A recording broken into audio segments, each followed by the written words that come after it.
ফায়দা নাই। ওয়াজ মাহফিল ছোট হোক বড় হোক, প্রত্যেকটা আয়োজনের মূল মাকসাদ লাআল্লাহু ইয়াতাযাক্কারু আও ইয়াখশা, দুই উদ্দেশ্য, উপদেশ গ্রহণ করবে,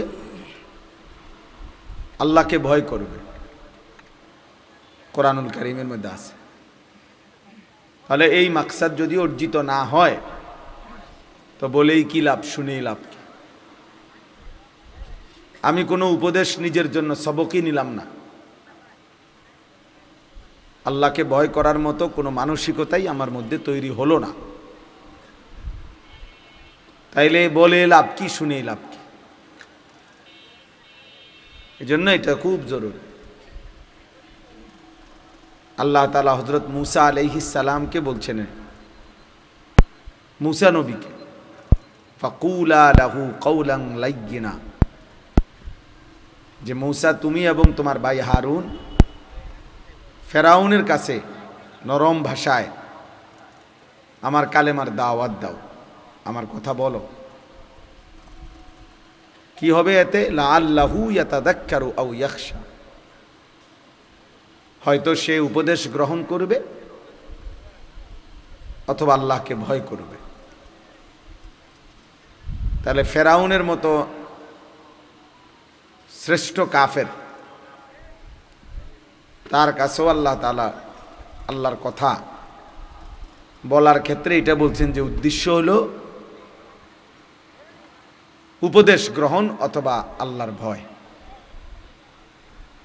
এজন্য আল্লাহর কথা শুনবার, বলবার এটা মাকসাদ, যে বান্দা উপদেশ গ্রহণ করবে, আল্লাহকে ভয় করবে। প্রতিদিন বছরের পর বছর, দিনের পর দিন, সপ্তাহের পর সপ্তাহ যদি কেউ একই হালাতের উপরে থাকে, তাইলে আল্লাহর কথা শুনলো কি আর বুঝলো কি? সামান্যতম কোনো মানসিকতা পরিবর্তন, অনুশোচনা, আক্ষেপ, আফসুস কিছুই নাই। যেমন আছে তো আছেই, যেমন চলতেছে তো চলতেছেই, এটা আসলে উচিত না। একজন মুমিন মুসলমানের দায়িত্ব এটা, প্রতিনিয়ত আল্লাহর দিকে আগাবে, আখিরাতের দিকে এগিয়ে যাবে, জান্নাতের দিকে এগোবে, একটু একটু করে হোক। নফস ধোঁকা দিবে, শয়তান ধোঁকা দিবে, গুনাহ করতে মন চাইবে বা গুনাহ হয়েই যাবে, ঠিক আছে, আবার ঘুরে দাঁড়াবে, আবার তওবা করবে, আবার গুনাহ ছেড়ে দেওয়ার মতো সিদ্ধান্ত নেবে, নতুন করে আবার প্রেরণা জাগবে। এইভাবেও যদি কেউ চলতে থাকে তো প্রত্যেক গুনার কারণে আল্লাহর রাগ আসে, আর নেকির কারণে আল্লাহর রহমত আসে। তো আল্লাহ তাআলা নিজে বলছে, বান্দা শোনো, সাবাকাত রাহমাতি আলা গাদাবি, আমার রাগের উপরে আমার রহমত চলে, অর্থাৎ আমার রাগের চাইতেও রহমত আগে আসে। তাহলে অতএব নফসের সাথে, মনের চাহিদার সাথে এবং শয়তানের সাথেও যদি কেউ ধাক্কাধাক্কিও করে, যে শয়তান তাকে একবার গুনাহ করায় ফেলছে, আরেকবার সে হিম্মত করে আবার ফিরে দাঁড়াইছে যে না, আমি গুনাহ করব না, এইভাবেও যদি ধাক্কাধাক্কি চলে, তাইলেও একদিন আল্লাহর রহমত গালেব হয়ে প্রভাব বিস্তার করে আল্লাহ দয়া করে তাকে পুরাপুরি গুনাহ ছেড়ে দেওয়ার হিম্মত দান করে। কিন্তু আমার কোনো মানসিকতাই নাই, আগ্রহই নাই, আমার এই ব্যাপারে কোনো প্রস্তুতিই নাই, ইচ্ছাই নাই, তাইলে আর হবে কেন? মানুষ অনেক সময় বলে যে বেটা সে নবীনগর যাবেই না, যত জোরাজোরি করো তুমি, হে যাইতেই না, তার কোনো যাওয়ার ইচ্ছাই না, তুমি জোর করলে হবে কেন? এজন্য গুনাহ থেকে ফিরবার জন্য, আল্লাহর ইবাদতে অভ্যস্ত হওয়ার জন্য হাকিমুল উম্মত মুজাদ্দিদুল মিল্লাত হযরত মাওলানা শাহ আশরাফ আলী থানভী রাহমাতুল্লাহ আলাইহি তিনি বলছেন তিনটি জিনিস জরুরি। এক নাম্বার হলো এরাদা, ইচ্ছা। মনের মধ্যে একটা ইচ্ছা হইতে হবে, নিয়ত হইতে হবে যে আমি গুনাহ ছাড়ব, আমি নেকি করব। এটা তার অন্তরের মধ্যে নিয়ত হইতে হবে, অন্তরের মধ্যে ইচ্ছা থাকতে হবে, এরাদা করতে হবে। এরপরে 2 নম্বরে হলো হিম্মত, যথাসাধ্য সর্বোচ্চ চেষ্টা দিয়ে হিম্মতের সাথে গুনাহ থেকে বাঁচার চেষ্টা করতে হবে। কলিজা ছিঁড়ে যাইতেছে, মন চাইতেছে বেশি, তবুও মনেরে বুঝাইতে হবে, ফিরাইতে হবে, হিম্মত করতে হবে যে না আমি গুনাহ করবই না, আমি মিথ্যা বলবই না, আমি সত্য বলেই যাব, আমি আমার আল্লাহর নাফরমানি করবই না, আমি ফজরের নামাজ পড়বই, ঘুমাবো না, উঠবই আমি। এই যে এরকম একটা হিম্মত, এটা সারা মানুষ ইবাদত আমলের মধ্যে পারবে না, হিম্মত লাগবে, একটা মজবুত ইচ্ছা শক্তি তার লাগবে। তাহলে 1 নাম্বার হলো এরাদা, ইচ্ছা, নিয়ত। 2 নাম্বার হলো হিম্মত, যথাসাধ্য গুনাহ থেকে বেঁচে থাকা, ইবাদতের উপরে জমে থাকা। আর 3 নম্বর হলো দোয়া, আল্লাহর কাছে দোয়া করতে হবে, চাইতে হবে আল্লাহর কাছে, আল্লাহ আমি তো আশা করছি, চেষ্টা করতেছি, আপনি আমারে তৌফিক দেন, আপনি আমারে তৌফিক দেন, গুনাহ থেকে বাঁচান, নেক আমল করার মতো যোগ্যতা দেন। সবাইকে বললাম, এটা আমাকেও বললাম, জওয়ান বুড়ো সবাইকে বললাম। আপনি যদি গুনাহকে গুনাহই মনে না করেন, আপনি যদি নেকিকে প্রয়োজনই মনে না করেন, তো আপনার নেকি বাড়বে কেমনে, গুনাহ ছুটবে কেমনে? আপনার তো ছেড়ে দেওয়ার কোনো মানসিকতাই নাই, আগ্রহই নাই। এটা জরুরি বিষয়। এরাদা, হিম্মত, দোয়া, মনের ইচ্ছা, সর্বোচ্চ চেষ্টা, আল্লাহর কাছে চাওয়া। 3টা মিললে ইনশাআল্লাহ আল্লাহর পথে চলা সহজ, আল্লাহই সহজ করবে। হযরত মুসা আলাইহিস সালাম একদিন আল্লাহকে জিজ্ঞেস করছিলেন যে আল্লাহ আপনাকে পাওয়ার উপায় কি? বলছে দা নাফসাকা ওয়া তাআল। আল্লাহ বলছে মুসা নিজেকে ভুলে যাও, তুমি তোমাকে ছেড়ে দাও, মানে তোমার মনের চাহিদাকে তুমি বাদ দাও, আর মনের চাহিদাকে বাদ দিয়ে আমার কাছে চলে আসো, দেখবা আমারে পাইয়া যাবে। তুমি যদি বলো যে আমার মনে যা চায় আমি তাই করব, তো কোনোদিনও আল্লাহকে পাইবা না, আখিরাত মিলবে না, জাহান্নাম থেকে বাঁচা যাবে না।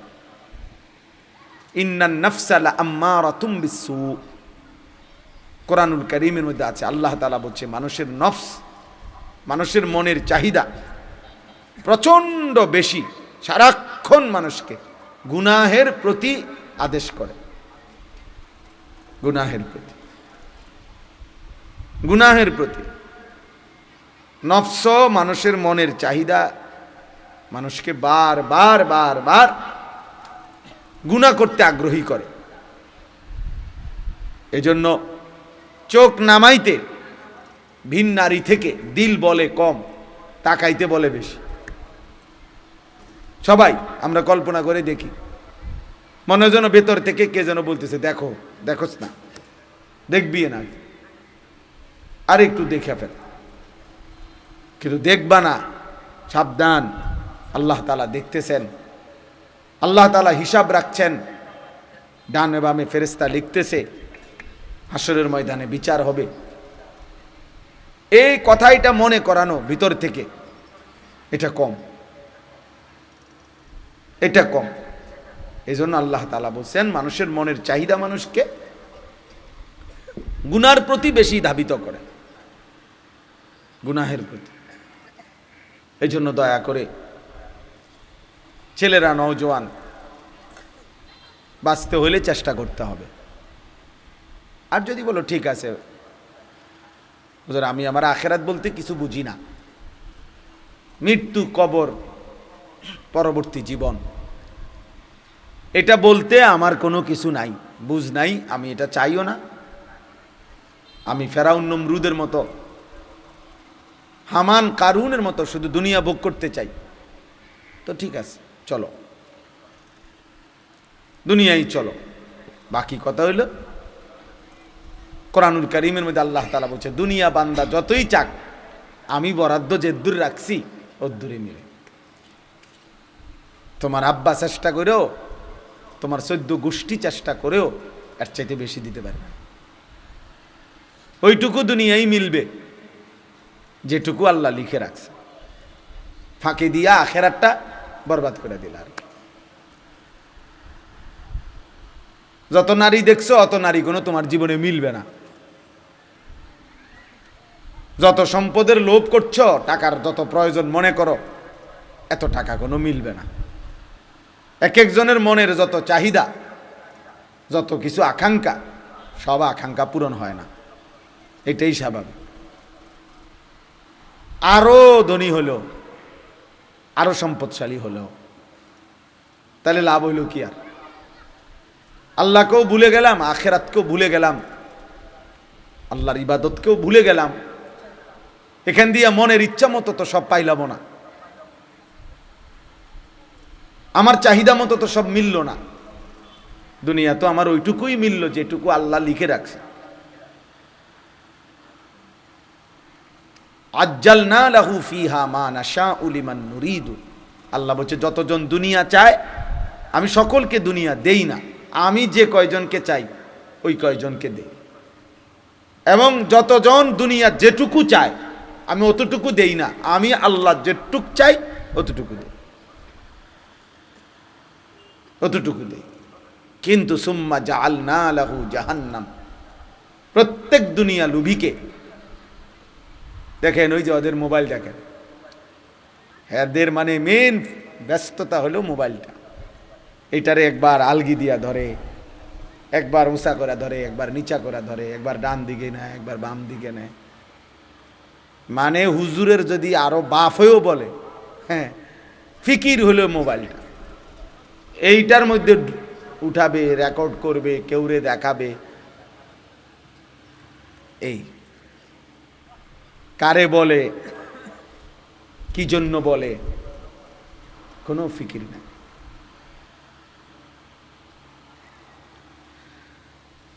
এটাই আমার জীবনের বড় আফসোস। আমি সব সময় বেশি আফসোস করি যে মানুষ তো মাঝে মধ্যে একটু স্থির হয়।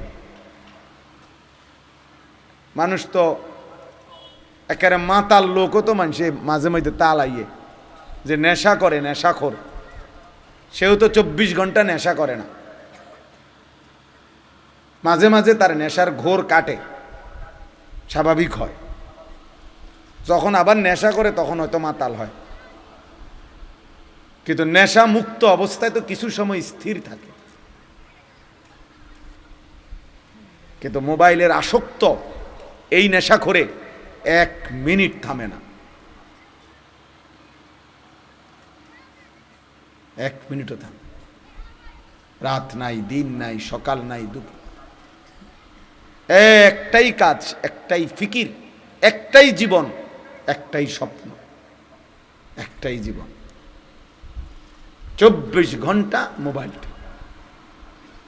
কি বাথরুম, কি পেশাবখানা, কি খাদ্য, খাবার, ঘুম, ঘুম থেকে উঠা, ঘুম থেকে যাও, ঘুম যাওয়া।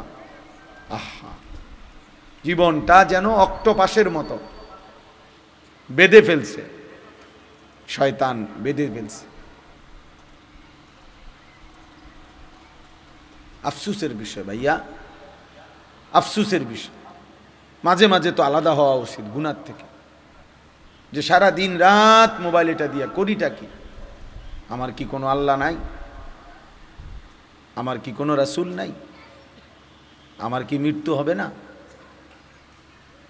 আমার কি আখিরাত হবে না? আমি এখন আসতেছি বাখরনগর, কোম্পানিগঞ্জের পরে পরে যে স্টেশন, ও প্রাইভেট কার বাড়ি দিছে অটোতে, মনে হয় একজন লোক দেখছি পড়ে রয়েছে, জ্যাম বাইজা গেছে, টমাটার মাছার পানি দিতেছে। হা, এই জিন্দিগি। যে যখন আহত হয় তখনই মনে পড়ে যে আল্লাহর কথা। পাওটা যখন ভাঙ্গা যায়, হাতটা যখন ছুটে যায়, মোটরসাইকেলটা যখন অ্যাক্সিডেন্ট করে, তখনই মনে পড়ে আল্লাহ বলতে কিছু আছে। তখনই শুধু আল্লাহকে ডাকার কথা মনে। আর নাই তো এর আগে মাতাল একবারও ভাবে না যে এই রোডে তো আরো মানুষও গাড়ি চালাইতেছে, আমি মোটরসাইকেলটা একটু সাবধানে চালাই। এটা তো আর আমাগো বাড়ির উঠান না। সিদ্ধান্ত এটাই, যতক্ষণ আল্লাহকে যেন বলছে, আল্লাহ যতক্ষণ পর্যন্ত তুমি ঠ্যাং ভাঙ্গা না দিবা, মাথা না ফাটাইবা, ততক্ষণ চালাম। যতক্ষণ পর্যন্ত আল্লাহ জীবন যৌবন ধ্বংস করে না দিবা, শরীরের সক্ষমতা, ততক্ষণ দেখতে থাকবো নারী।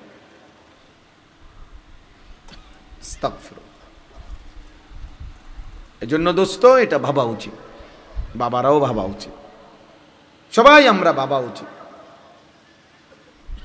24 ঘন্টা দুই জিনিস আমাদের বিরুদ্ধে লেগে থাকে। এক হলো আমাদের মনের চাহিদা, নফস, আরেক হলো শয়তান। বাহিরে থেকে শয়তান, ভেতরে থেকে নফস। এই দুই শত্রু আল্লাহ আমাদের বিরুদ্ধে লাগায় রাখছে। আর বলছেন এই দুই শত্রুকে পরাজিত করে তোমাকে বিজয়ী হইতে হবে, এরপরে জান্নাত। জান্নাত এটা মামুলি না। জান্নাত 2টা রুম আর একটা বারান্দা না। জান্নাত শুধু এক তরকারি আর ডাইল আর আলু ভর্তা দিয়ে ভাত খাওন না। জান্নাত শুধু 2-4 আইটেমের ফল ফলাদির নাম না। জান্নাত অনেক বড়। ইজা রাআইতা সাম্মা রাআইতা নাঈমান ওয়া মুলকান কাবীরা। আল্লাহ বলেন, আমার বান্দা যখন জান্নাত দেখবে কেবল দেখতেই থাকবে, বারবার চোখ ফিরাইয়া ফিরাইয়া দেখবে। দেখতে দেখতে সে বুঝবে তাকে আল্লাহ তাআলা নিয়ামতে ভরা এক বিশাল সাম্রাজ্য দান করেছে। মুলকান কাবীরা, বিশাল সাম্রাজ্য, বিশাল এরিয়া না, বিশাল সাম্রাজ্য।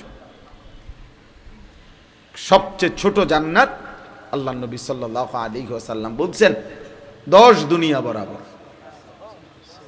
10 দুনিয়া বরাবর।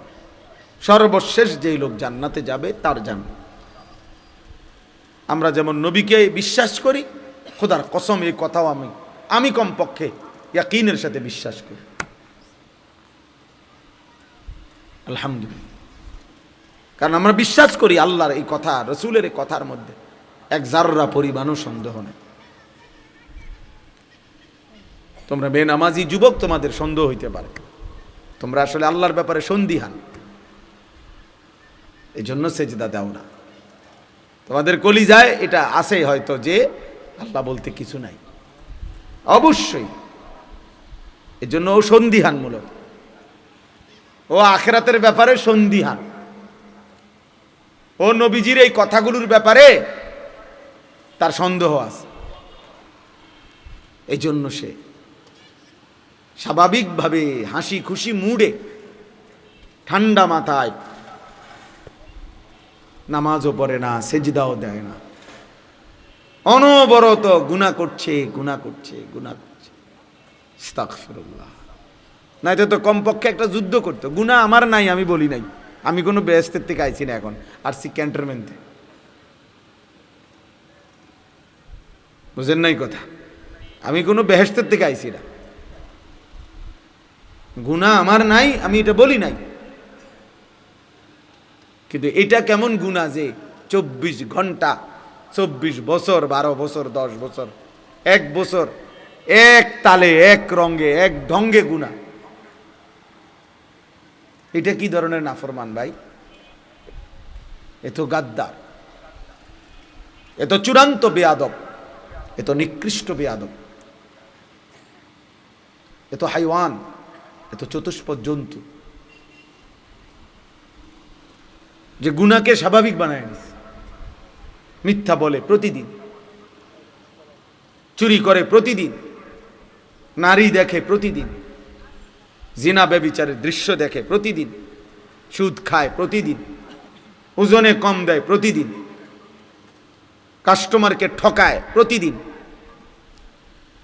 হালাল হারামের কোনো পার্থক্য নাই প্রতিদিন, বিড়ি সিগারেট খায় প্রতিদিন, নাচ গান টেলিভিশন নর্তকী দেখে প্রতিদিন, কথায় কথায় গালি দেয় প্রতিদিন, ফজরের নামাজ পড়ে না প্রতিদিন। এই কি সাধারণ পাপী মনে করছেন? তো সীমালঙ্ঘনকারী, এ তো সীমালঙ্ঘনকারী, এ তো বেয়াদব, এ তো গাদ্দার। এজন্য হাদিসে আছে, আল্লাহর নবী সাল্লাল্লাহু আলাইহি ওয়াসাল্লাম বলছেন, কুল্লু উম্মতি মুআফান ইল্লাল মুজাহিরিন।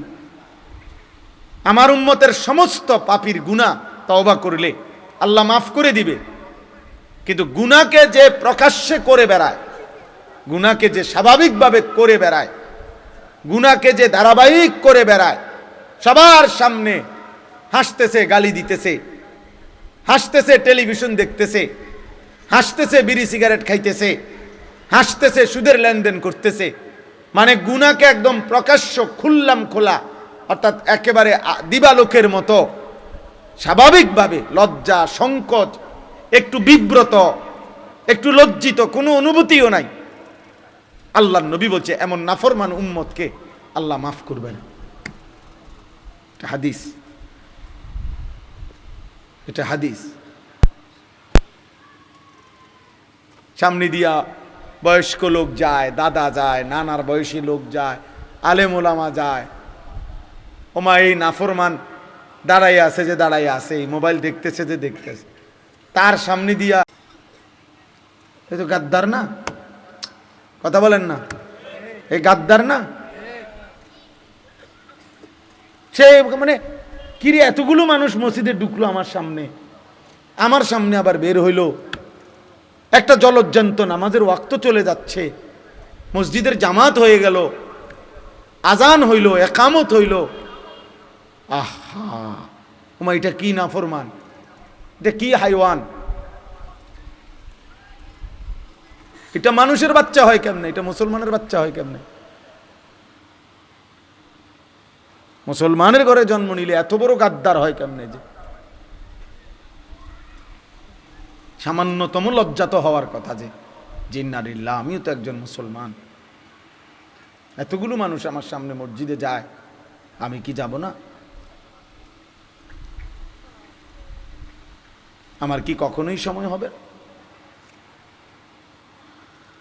চলো ভাই, এই জন্য এই আয়াত আমি পড়ছি। আল্লাহ তাআলা বলেন, ইয়া আইয়ুহাল্লাযীনা আমানু, হে ঈমানদারগণ, লা তাত্তাবিউ খুতুওয়াতিশ শাইতান, কোনোভাবেই বান্দা মুমিন, তুমি না আমার উপরে ঈমান এনেছো বান্দা, আমি বড় খুশি হইছি বান্দা, তুমি মুমিন, তুমি মুসলমান, তোমাকে জন্মসূত্রে হয়তো আমি ঈমান দিয়েছি, অথবা কেউ যদি পরেও ইসলাম গ্রহণ করে তাকেও আল্লাহ বলছে তুমি আমার। সমস্ত ঈমানদার, আল্লাহ কোরআনে নিজে বলছে, মুমিন আল্লাহর বন্ধু। ঈমানদার কার বন্ধু? আল্লাহর বন্ধু। মুমিনের বন্ধু আল্লাহ, আল্লাহর বন্ধু মুমিন। এজন্য তাফসীরের মধ্যে আছে, ইয়া আইয়ুহাল্লাযীনা আমানু, হে ঈমানদারগণ, এই কথার আরেকটা অর্থ হলো হে আমার বন্ধুগণ।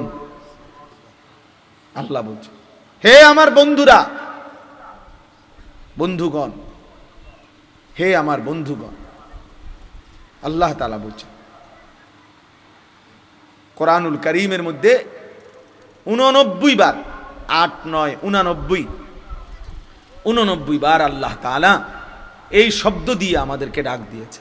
হে ইমানদারগণ, হে আমার বন্ধুগণ, একবার দুইবার না ভাইয়া, 89 বার। কোনো মা যদি একটানা 89 বার তার সন্তানকে ডাকে, এরপরেও যদি সেই সন্তান মায়ের কাছে না আসে, এই সন্তান কি পরিমাণ বেয়াদব। কোনো বাবা যদি তার সন্তানকে 89 বার একটানা ডাকে, সেই সন্তান যদি বাবার ডাকে সাড়া না দেয়, এ কি পরিমাণ বেয়াদব। তো আল্লাহ তাআলা রব, মহান মালিক, আমার সৃষ্টিকর্তা, আমার শরীরের প্রতিটা বিন্দু বিন্দু যার ইশারায় এক এক সেকেন্ডের নিরাপত্তা, আমাদের বেঁচে থাকার অধিকার, সুস্থতা, স্বাভাবিকতা আল্লাহর দেওয়া। প্রতিনিয়ত যারা অ্যাক্সিডেন্ট হয়, কেউ কি নিজের ইচ্ছায় অ্যাক্সিডেন্ট হয়? কথা বলেন না। প্রতিনিয়ত যারা মারা যায়, তারা কি নিজের ইচ্ছায় মারা যায়? তাইলে আল্লাহ তাআলা যখন তার নিরাপত্তার চাদর সরিয়ে নেয় এক সেকেন্ডের জন্য, এক মিনিটের জন্য, তো বান্দা দুর্ঘটনায় পতিত হয়। তো এই জন্য প্রতি মুহূর্তে আল্লাহ তাআলা 24 ঘন্টা আমাদেরকে লালন করছেন, পালন করছেন। 24 ঘন্টা আল্লাহ তাআলা নিজে বলছেন, ইন্না রাব্বাকা লাবিল মিরসাদ, নিশ্চয়ই তোমার রব কঠোর নজর রাখছেন তোমাদের উপর, একদম কঠোরভাবে। এক সুতা, এক বিন্দু আল্লাহ তাআলা বলেন, তুমি এক সেকেন্ড, একটা নিঃশ্বাস বান্দা আমার নজরের বাহিরে না। আয়াহসাবু আল্লাম ইয়ারাহু আহাদ, আল্লাহ বলে আমার বান্দাকে জিজ্ঞেস করো, সে কি এটা মনে করে যে তাকে কেউ দেখে না? কি ব্যাপার, আমরা কেউ মনে করি এটা? ভাই বলো না, ছেলেরা ভাই বলো, আমরা কি এটা মনে করি যে কোনো একটা ঘন্টা এমন আছে, সপ্তাহের একটা দিন এমন আছে, রাতের একটা সময় এমন আছে যে সময় আল্লাহ আমাদেরকে দেখে না? এমন ঘন্টা কখন? এমন সময় কখন? এমন সপ্তাহ কখন? তাহলে তো আল্লাহ তাআলা বলছেন, ইয়া আইয়ুহাল্লাযীনা আমানু, হে ঈমানদারগণ, আমি ডাকছি তোমাকে, আমি ডাকছি বান্দা। এর চাইতে প্রিয় আর কি হইতে পারে?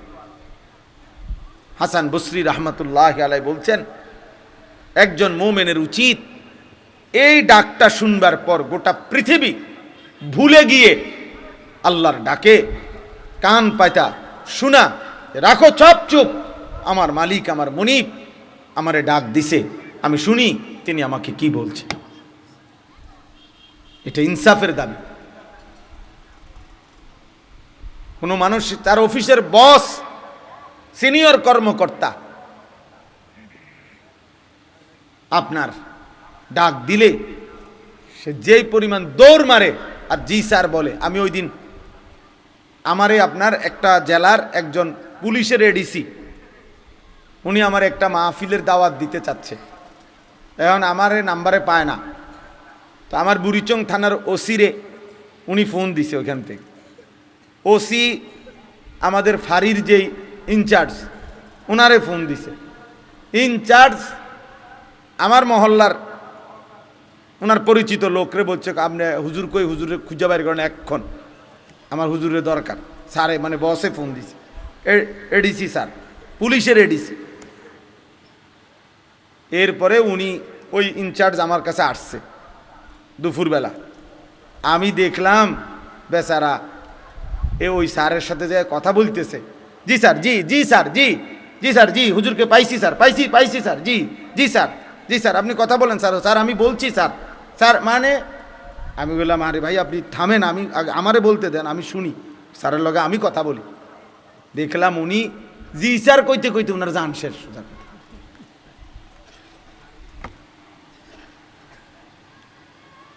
অথচ ওইটা উনি এখন এই মুহূর্তে ওইটা উনি ওনার রেঞ্জের না, উনি তো হইলো ওই আরেক জেলার, উনি হইলো এই জেলার, কিন্তু ওনার হুঁশ নাই, সোজা কথা হুঁশ নাই। নিজের ফাঁড়ি তুইয়া ইনচার্জ আইসা পড়ছে আমার খুঁজা বাইর করছে যে স্যারে কইছে হুজুরি টোয়াই বাইর করতে হবে।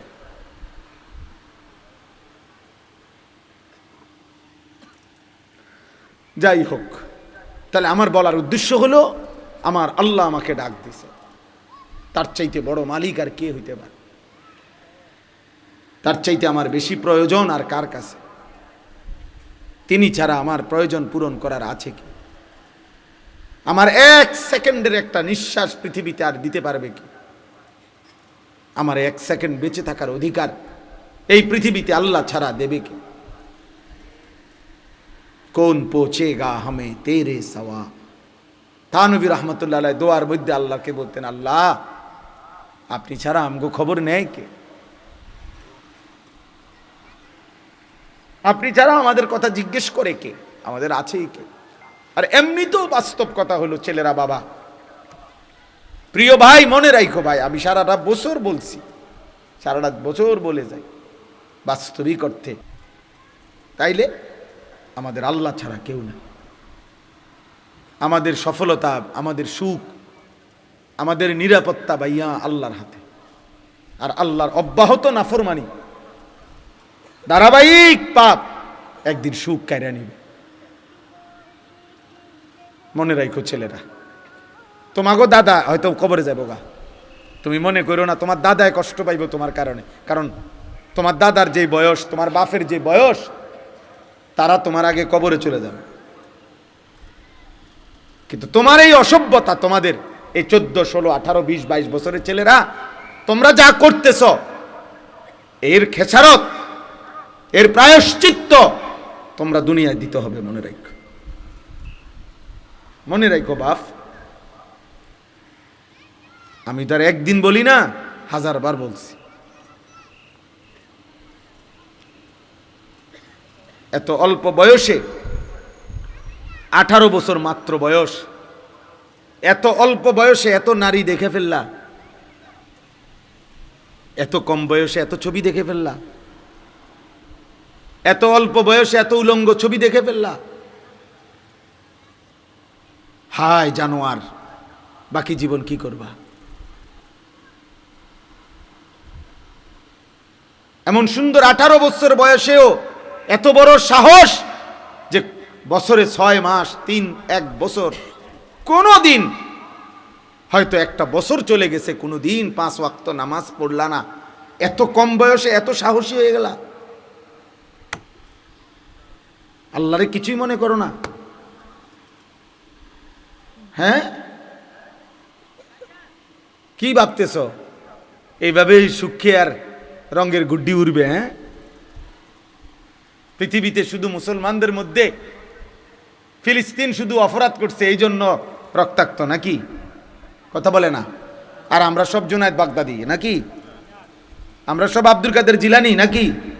তাইলে তাইলে একবার কায়ত হইয়া পড়লে, আল্লাহ যদি একবার নিরাপত্তার চাদর সরায় ফেলে, আল্লাহ তাআলা যদি একবার শাস্তির ফয়সালা দিয়ে ফেলে ভাইয়া, হয়তো আরেকবার ঘুরে দাঁড়াইতে 100 বছরও আর দাঁড়ানো যাবে না।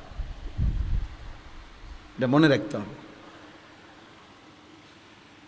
আল্লাহ যেন বলতেছে, বান্দা আরো দেখি, আরো দেখি, আরো দেখি, আরো দেখি, আরো দেখি, আরো দেখি।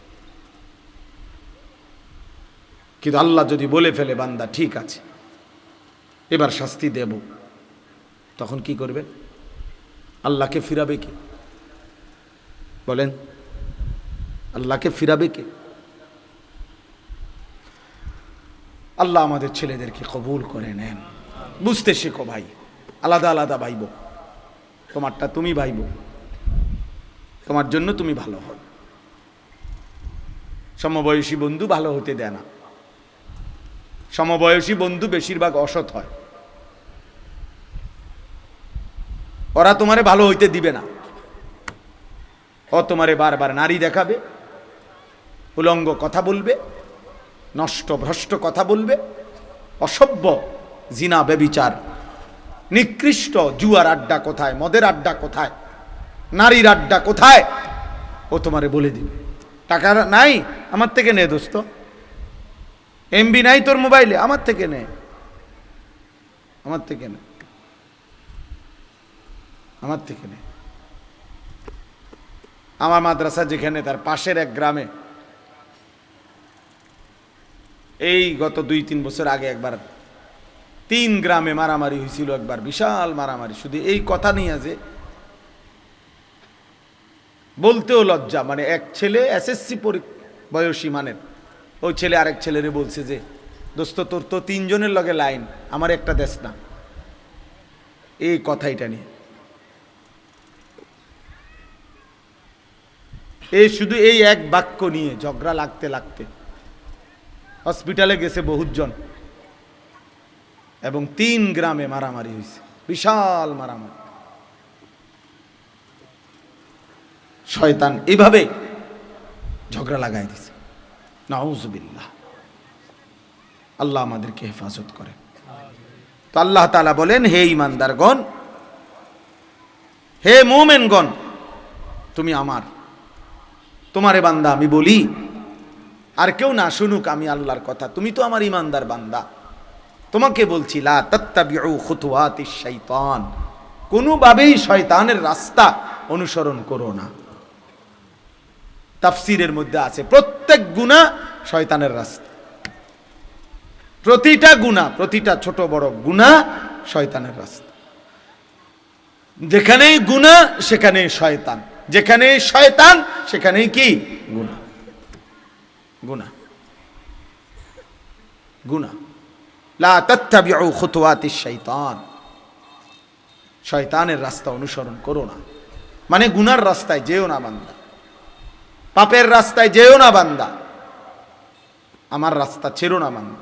কোরআনে আল্লাহ বলছে আন্না হাদা সিরাতি মুস্তাকিমান ফাত্তাবিউ, আল্লাহ বলছে বান্দা শুনো, এই কোরআন এইটাই আমার সিরাতে মুস্তাকিম, এটাকেই ধরো, ফাত্তাবিউহু, একেই গ্রহণ করো, একে অনুসরণ করো, ওয়ালা তাত্তাবিউস সুবুলা, আর কোন পথে যেও না, ভিন্ন পথে যেও না, ফাতাফাররাকা বিকুম আন সাবিলিহি, তাহলে আমি আল্লাহর রাস্তা থেকে ভিন্ন পথে গেলে তোমারে ছিন্ন ভিন্ন করে দিব। যেও না বান্দা, যালিকুম ওয়াসাকুম বিহি, আল্লাহ বলেন এটা আমি ওসিয়ত করলাম। মৃত্যু পথযাত্রী, শেষ অবস্থায় মুমূর্ষ ব্যক্তি যেরকম বলে যে ফুত, জীবনে আমার কত কথা তোরে বলছি রে বাপ, শুনছত বা শুনস নাই, আজকে বাপ আমার মরার পূর্বে আমি শেষবারের মতো তোকে ওসিয়ত করে গেলাম। এই কথার যেমন গুরুত্ব, আল্লাহ বলছে এটা আমি আল্লাহর ওসিয়ত, আমার ওসিয়ত আল্লাহ বলছে। তো এখানে আল্লাহ তাআলা এটা বললেন যে আমার বান্দা গুনার রাস্তায় যেও না, শয়তানের রাস্তায় যেও না। নবীজি বলছেন ওয়া ইন্নাল ফুজুরা ইয়াহদি ইলান নার, প্রত্যেকটা গুনাহ শেষ পর্যন্ত জাহান্নামের দিকে নিয়ে যাবে, যদি ফিরে না আসে, যদি তওবা না করে। প্রিয় যুবক ভাই, প্রিয় বয়স্ক বাবা, আমার সবাইকে বলি, আমাকেও বলি, প্রতিটা সুদের শেষ ঠিকানা জাহান্নাম, প্রতিটা ঘুষের শেষ ঠিকানা জাহান্নাম। নারীর ছবি, ভিন নারীর এই নাটক সিনেমার নর্তকীর ছবির আখের গন্তব্য জাহান্নাম, জাহান্নাম। প্রতিটা উলঙ্গতা, বেহায়াপনার শেষ ঠিকানা জাহান্নাম। প্রতিটা মিথ্যা, চুরি, ডাকাতি, জিনা, ব্যভিচার, বেপর্দা, বেহায়া, এর শেষ ঠিকানা জাহান্নাম, শেষ ঠিকানা জাহান্নাম। বারবার আল্লাহ তাআলা কোরআনে বলছেন কুল্লিল মুমিনিনা ইয়াগুদ্দু মিন আবসারিহিম ওয়া ইয়াহফাজু ফুরুজাহুম যালিকা আযকা লাহুম। আল্লাহ তাআলা বলছে বন্ধু, আপনি ঈমানদার পুরুষদেরকে বলে দেন তারা যেন ভিন নারী থেকে তাদের চোখ নামিয়ে রাখে, এবং তারা যেন হারাম কাজ থেকে, জিনা ব্যভিচার থেকে তাদের লজ্জাস্থানকে হেফাজত করে। আল্লাহ বলে যালিকা আযকা লাহুম, এটা যদি তারা করে আমি আল্লাহ ওয়াদা দিলাম এই কাজ তাদের অন্তরকে শতভাগ পবিত্র করে দিবে। আযকা, নারীর থেকে চোখ ফিরাইবা, লজ্জাস্থান হেফাজত করবা, খোদার কসম আল্লাহর ওয়াদা, সে হয়ে যাবে তাজকিয়াওয়ালা, সে হয়ে যাবে আধ্যাত্মিক সাধক, সে হয়ে যাবে আল্লাহওয়ালা, সে হয়ে যাবে মুত্তাকি। আল্লাহ বলেন আমি তার দিল 100 পবিত্র করে দেব। আজকা মানে ইসমে তাফজিল, পূর্ণ পবিত্র করে দেব, পূর্ণ। হাদিসের মধ্যে আছে, আল্লাহ তাআলা বলছেন হাদিসে কুদসিতে, আমার কোনো বান্দা যদি আমার ভালোবাসায় ভিন নারী দেখা থেকে চোখ নামিয়ে রাখে, মোবাইলে হোক, বাস্তবে হোক, টেলিভিশনে হোক, নাটকে হোক, সিনেমায় হোক, রোডে হোক,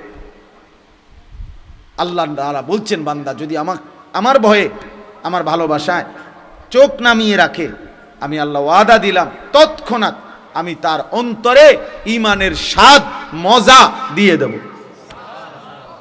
আবদালতুহু ঈমানান ইয়াজিদু হালাওয়াতাহু ফি কলবি। আল্লাহ তাআলা এখানে এটা বলছেন। তাহলে ভাইয়া এই বক্তব্যের মূল কথা এটাই, লা তাত্তাবিউ খুতুওয়াতিশ শাইতান, শয়তানের রাস্তা ধরো না। কোনো বাবা হারাম দিয়া আরো কিস্তি নিল, চাচা অভাব যাবে না চাচা। কোনো সুদখোরের অভাব শেষ হয় নাই রে বাপ, কোনো কিস্তিখোরের অভাব। ৬,০০০ টাকার কিস্তি, আমার ঘনিষ্ঠ লোকে আমার কানতে কানতে বলছে, কয় যে হুজুর ৬,০০০ টাকার কিস্তি বাড়তে বাড়তে দিতে পারছি না করতে করতে ৪ লক্ষ টাকা হয়ে গেছে। এখন আর আপন ভাই বাড়ি ছাড়া, ঘর ছাড়া, কার মা অসুস্থ করতে দেখতেও আসতে পারে, ও ৬,০০০ টাকার কিস্তি। কোনো কিস্তিখোর এই জন্য অভাব পূরণ করতে পারে না। কোন সুদখোর, হারামখোর, কোন মিথ্যাবাদী, হারাম উপার্জনকারী তার অভাব শেষ করতে পারে না।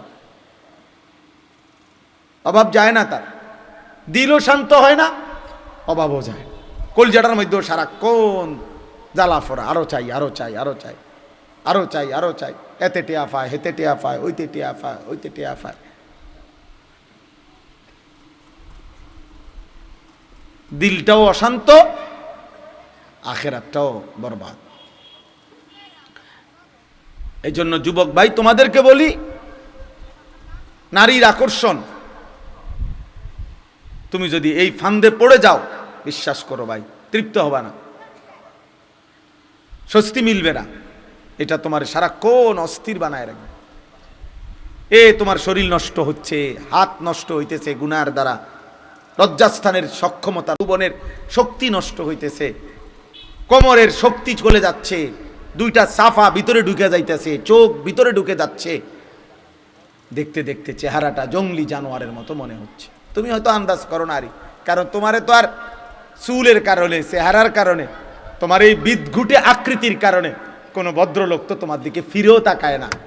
কেউ তোমারে বলবে, তোমার যে ডাকাইতের মতো চেহারা, তোমারে বলবে কে যে তোর এই অবস্থা কা, আর তুমি তো গারফাক দিবা, তুমি তো এমন গারফাক দিবা যে তোমার বাপেও তো তোমারে ডরায়, তোমার মাও তো তোমারে ভয় পায়, তো তোমারে আর ডাক দিব কে, তোমারে আর ডাক দিবে কে? এই জন্য তখন সবাই মেনে নেয়, যা না ফরমান, তার মতোতে চলো, যেটা মনে করে ডাক, ভিসা দিয়ে ফির তার কপালে। যার মা তাকে ছেড়ে দেয়, যার বাপ তাকে ছেড়ে দেয়, এবার সে আর কোথায় আশ্রয় যাবে? তারে ফিরাবে কে? তারে ডাকবে কে?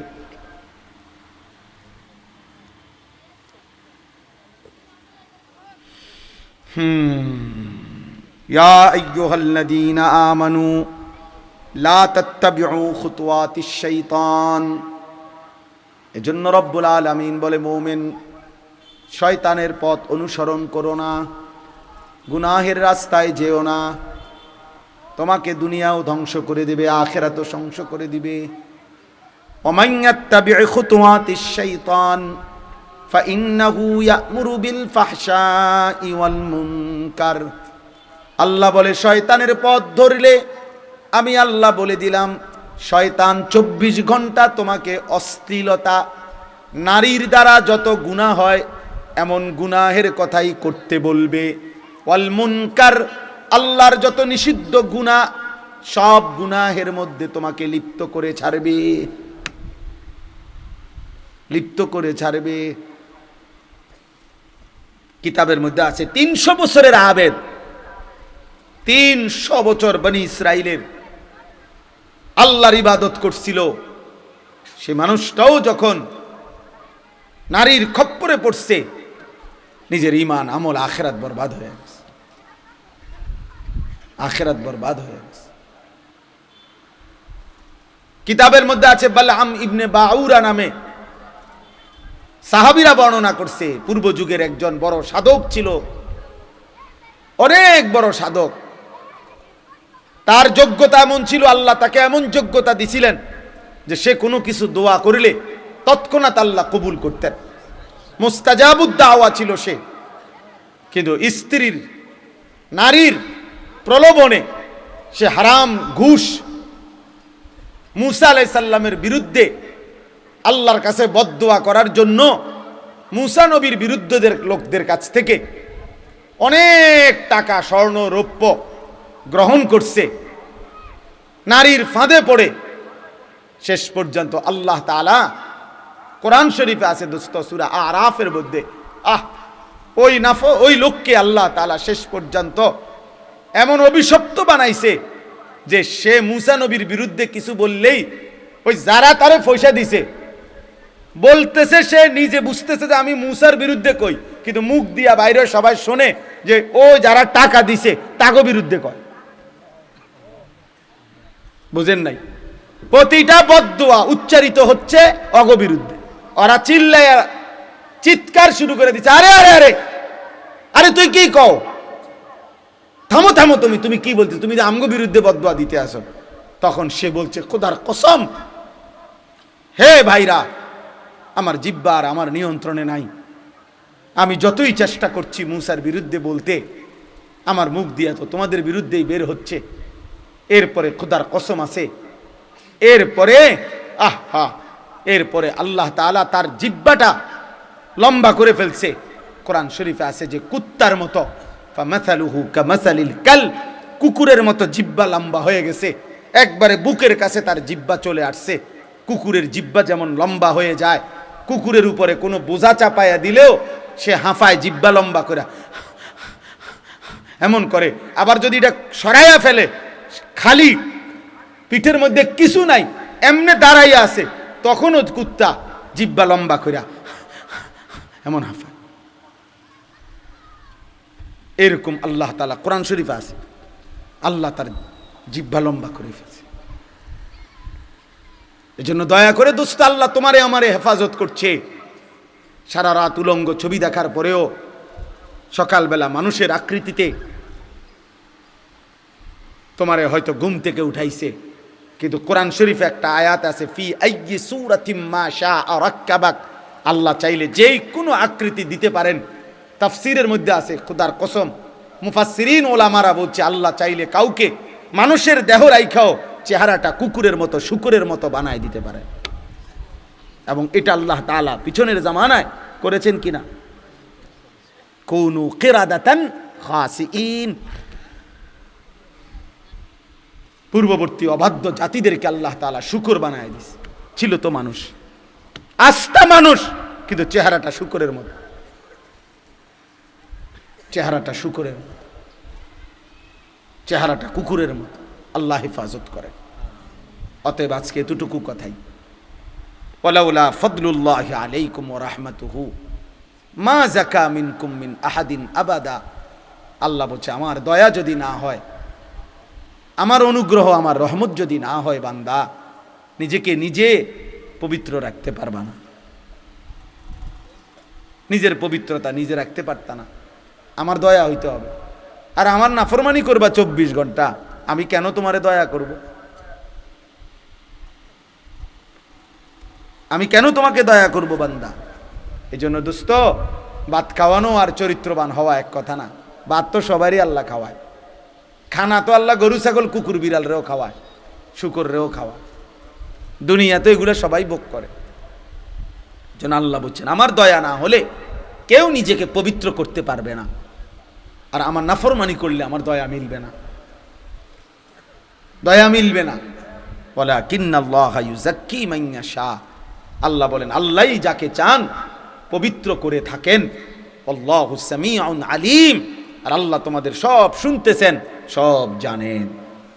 এই পৃথিবীর কেউ শোনে না। ইয়ারফোন লাগায় আর রাত 2টা বাজে, ফজর পর্যন্ত, ভোর পর্যন্ত কোন নারীর সাথে কি বলেছ? আল্লাহ বলে, বান্দা পৃথিবীর কেউ শুনে নাই, ইয়ারফোন লাগায় রাখছো, আমি শুনেছি, আমি শুনছি বান্দা, আমি জানি, আমি দেখছি বান্দা, সব আমি দেখেছি, আমি সব জানি, আমি সব শুনি। আল্লাহ শোনে না কখন? কথা বলে না। আল্লাহ দেখে না কখন? আল্লাহ জানে না কখন? আয়াহসাবু আল্লান ইয়াকদিরা আলাইহি আহাদ। আল্লাহ বলে, আমার বান্দাকে বলো না সে কি ভেবেছে তার উপরে কারো কোনো ক্ষমতা নাই, ওরে জিজ্ঞেস করো। আল্লাহ বলে, বান্দা তাকে জিজ্ঞেস করো তো, এত মিথ্যা, এত নাফরমানি, এত বেনামাজি জিন্দিগি, একটা সেজদাও সে যে দিচ্ছে না, সে কি মনে করেছে তার উপরে কারো কোনো ক্ষমতা নাই? কি ভেবেছেন? বলেন, কারো ক্ষমতা নাই? কথা বলে না। আয়াহসাবু আল্লাম ইয়ারাহু আহাদ। আল্লাহ বলে, আমার নাফরমান বান্দা কি ভেবেছে তাকে কেউ দেখে না? কি মনে করেন দেখে না? আলাম ইয়ালাম বিআন্নাল্লাহা ইয়ারা। আল্লাহ বলে, সে কি জানে না তাকে আল্লাহ দেখে? আল্লাহ দেখে। ইয়ালামু খাইনাতাল আয়ুনি ওয়া মা তুখফিস সুদূর।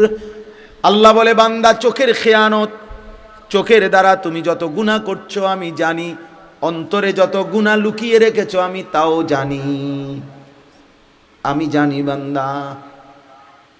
দিলের গভীরে যা তাও জানি, চোখের বাঁকা চাহনিতে দেখো যা তাও জানি। তাকায় রয়েছে এদিকে, তাকাইতেছে ওইদিকে। আল্লাহ বলে, বুঝছি কি চাইছো। আল্লাহ আমাদেরকে হেফাজত করে। এজন্য প্রিয় ভাই, এই ছেলেদের এই আয়োজন, আহলে সুন্নাতুল জামাত পাঠাগার, আমি আগেও এই মাহফিলে আসছি, ও বাজারের কোন কোনা দিয়া বয়ান করছিলাম, হ্যাঁ, সাবরার নিচে, ঠিক না? হ্যাঁ হ্যাঁ, আমার মনে আছে। আলহামদুলিল্লাহ, উদ্দেশ্য একটাই, ভালো কিছু বই পড়বে, দ্বীনি কিছু বই পড়বে, এর দ্বারা আখলাক হবে, ওলামায়ে কেরামের একটু নসিহত শুনবে, এর দ্বারা সুন্দর একটা চরিত্র গড়বে।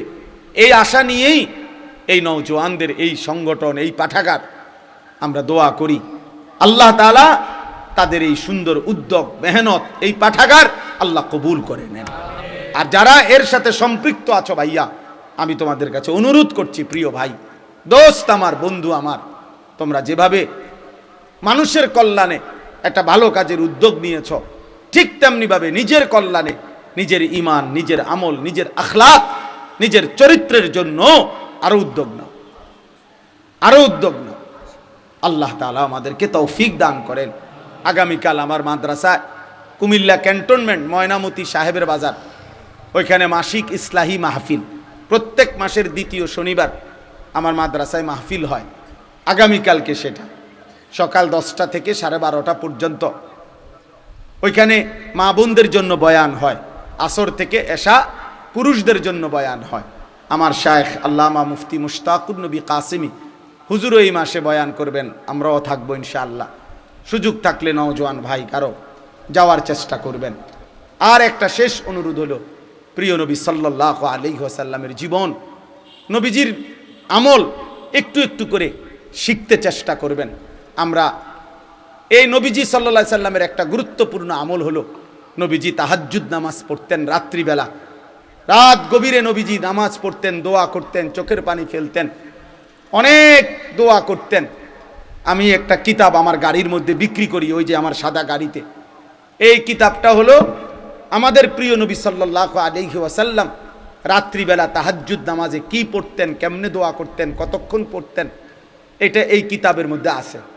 নবীজি সাল্লাল্লাহু আলাইহি সাল্লামের সুপারিশ হাসরের ময়দানে কেউ যদি পেতে চায়, কি আমল করা উচিত, কি আমল ধারাবাহিক করলে সুপারিশ মিলবে, এটা এই কিতাবের মধ্যে আছে। আমাদের নবী সাল্লাল্লাহু আলাইহি সাল্লামের উপরে সাহাবায়ে কেরাম, নবীজির জামানায় সাহাবীরা নবীজির উপরে কিভাবে দুরূদ পড়তেন, কি কি দুরূদ পড়তেন, এমন 40টা দুরূদ যেটা সাহাবারা পড়তেন এই কিতাবের মধ্যে আছে। মাত্র 200 টাকা মূল্যে এই কিতাবটা আমরা বিক্রি করি গাড়িতে। যদি কারো সুযোগ হয়, এই অনেক গুরুত্বপূর্ণ আমল শিখতে পারবেন, কেনার চেষ্টা করবেন। আল্লাহ তাআলা আমাদেরকে তৌফিক দেন, এই মাহফিলখানা আল্লাহ তাআলা কবুল করেন, আমিন। জি জি, দাও তো দ্রুত। আলহামদুলিল্লাহ। সম্মানিত উপস্থিতি, এখনই হুজুর সবার জন্য দোয়া করবেন। আমাদের পাঠাগারের প্রতিষ্ঠাতা আহ্বায়ক মুফতি মাসুম বিল্লাহ আল হুসাইনি ভাই উপস্থিত হয়েছেন আজকের মাহফিলের সম্মানিত প্রধান অতিথি, আমাদের নবীনগরের বিশিষ্ট সমাজসেবক, বিশিষ্ট ব্যবসায়ী জনাব আজহারুল ইসলাম দুলাল, ইসলামী আন্দোলন বাংলাদেশ এর আমির পীর সাহেব চরমনার মনোনীত আগামী পৌরসভা নির্বাচনে নবীনগরের সম্ভাব্য মেয়র পদপ্রার্থী জনাব আজহারুল ইসলাম দুলাল ভাই আপনাদের কাছে 1 মিনিটে দোয়া চাইবেন, তারপরে হুজুর ইনশাআল্লাহ দোয়া করবেন। আমাদের পাঠাগারের একজন সদস্যের বাবা অসুস্থ, দোয়া চাইছেন, হুজুর যেন সবার জন্য দোয়া করেন ইনশাআল্লাহ। শুধু সালাম দেন, দোয়া চান সবার কাছে, অসুবিধা নেই, দোয়াই চান, শুধু সালাম দেন। আমি বিশেষভাবে অসুস্থ, আমি হাসপাতালে ছিলাম, আপনাদের কাছে দোয়ার জন্য আল্লাহ শিফা করেন, আফিয়ত দান।